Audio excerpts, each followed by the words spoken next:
청취자 여러분의 건강을 응원합니다. 라디오 특진 김도원입니다. 네, 오늘 사연은 5살 남자입니다. 어제부터 발생한 38도의 발열과 구토, 설사 증상을 보였다고 해요. 저런 유치원 친구들 중에서 3명 정도가 비슷한 증상으로 전날 병원에 입원했다는 이야기도 들었다고 하는데요. 탈수 증상이 심했는데 수액을 처방받고 해열제를 주사로 맞은 후에 증상은 호전되었다고 합니다. 네, 일단 고쳐서 정말 다행입니다. 그런데 이렇게 아이들도 장염에 걸리는군요.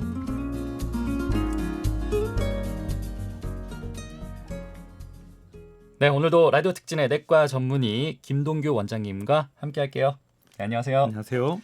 네, 장염하면 사실 저는 떠오르는 게 숙취디에 따라오는 거 아닌가 생각이 들어요. 제 경우만 그래서인지 모를까 싶은데 저도 가끔씩 장염으로 고생하거든요. 이렇게 장염은 성인들에게만 있는 병인 줄 알았는데 어린이들에게도 나타난다는 사실은 좀 의외였습니다. 장염은 이렇게 모든 연령에서 나타나나요? 그렇죠. 장염은 대부분이 바이러스에 의해서 생기는 거기 때문에 네. 모든 연령에서 생긴다고 보시면 됩니다. 특히나 어린아이들 같은 경우에는 탈수증이 쉽게 진행이 되기 때문에 성인들에 비해서 훨씬 더 쉽게 입원하는 질환 중에 하나죠. 아, 그러면 아이들이 더 잘 걸릴 수 있다 이 말인가요? 네, 그렇게 생각하셔도 됩니다. 제가 알고 있기로는 이 장염 같은 경우는 일단은 음식을 잘 섭취하지 못했을 때 이 장염에 걸린다고 알고 있어요. 섭취하는 것 외에도 이렇게 다른 방법으로도 장염이 걸리나요? 이게 아무래도 이제 겨울철이라 이게 여름에는 주로 이제 식중독으로 해서 이제 음식이 변질되면서 그것 때문에 생기는 경우가 많지만 그렇죠. 지금 같은 겨울철에는 주로 바이러스 때문에 생기는 거라고 보시면 됩니다.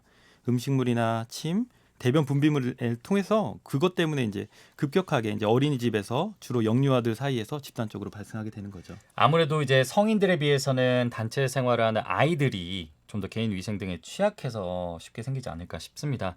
어린이집 같은 경우는 조금 더 주의가 필요하지 않을까 싶은데요. 그렇다면 장염에 걸렸을 때 이렇게 앞선 남자아이처럼 네. 수액만 맞고 좀 집에서 쉬면 될까요?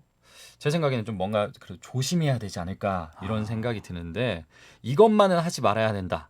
어떤 게 있을까요?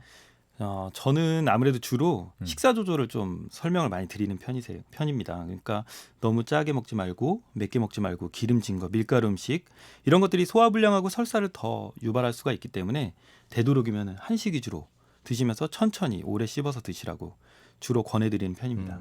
사실 음식하면 음식 좋아하시는 분들 단짠 못 버리잖아요. 달고 짜고 막 이런 거 먹고 술 많이 드시고 이러면은 장염 바로 따라오거든요. 음식 조절하셔야 됩니다. 저 같은 경우는 위험에 걸렸을 때는 병원을 가긴 하는데 네. 장염에 걸렸을 때는 좀 참는 편이거든요. 좀 버티면 되더라고요. 이온 음료 좀 마시고 따뜻한 차 좀 마시면은 버티만 하던데 하루 이틀 정도 지나면요. 장염에 걸렸을 때 굳이 병원을 저처럼 이렇게 가지 않더라도 스스로 좀 치료가 되죠. 네, 맞습니다. 아까도 얘기 드렸듯이 겨울철은 주로 이제 바이러스 장염이기 때문에 감기하고 비슷해요. 이게 시간이 지나면은 자연스럽게 좋아질 수 있고 설사가 너무 심한 경우에는 충분한 수분 섭취, 요게 큰 도움이 됩니다. 독감처럼 그러면은 장염도 혹시 모르는데 예방 접종 같은 거 있을까요? 아이들도 그렇고 뭐 성인도 뭐 직장인분들 같은 경우도 미리미리 이렇게 그냥 예방 접종 받아놓으면 좋지 않을까 이런 생각이 드는데요. 그렇죠. 특히 이제 아이들에서는 이 로타바이러스 예방 접종 같은 경우가 요 바이러스 장염을 예방하는 데 이제 도움이 되는데 있군요. 그러면 네. 그런데 다행입니다. 네. 요 로타바이러스에 의한 장염은 요즘 빈도가 점점 줄어들고 있어요. 예방 접종을 해 가지고. 왜죠? 예방 접종을 했으니까 덜 걸리게 되는 거죠. 그쪽에 관련된 장염은 그렇죠. 네. 근데 요 겨울철에는 주로 노로바이러스 장염이 주로 또 생기기 때문에 이거는 또 이제 치료법이나 예방 접종이나 이런 게 없기 때문에 결국은 특별한 치료가 없고 치료 자체도 충분히 쉬고 충분한 수액 공급을 하고 식이 조절을 하고 하는 게 제일 중요합니다. 참 아쉽습니다. 네. 네. 이런 경우에 보면은 꼭 새로운 병들은 유행처럼 이렇게 어떻게 팍팍 생겨요. 그렇죠. 누가 만들지도 않았는데 회식 같은 거 하다 보면은 이제 성인들 같은 경우는 또 장염을 피할 수가 없는 것 같아요. 아이들도 많이 걸리긴 하지만 숙취도 함께 따라옵니다. 네. 갑자기 제 생각이 나가지고 네. 이럴 경우에는 이제 보통 조금 전에도 말씀드렸는데 이온 음료 마시면 좋다는 말을 많이 들었어요. 실제로 저는 좀 효과를 보기도 했거든요. 네. 그래서 장염에 이온 음료가 좋다 이렇게 많이들 권해주시는 분들이 하나둘씩 있는데 이온 음료가 좋은 특별한 이유 같은 게 혹시 있을까요?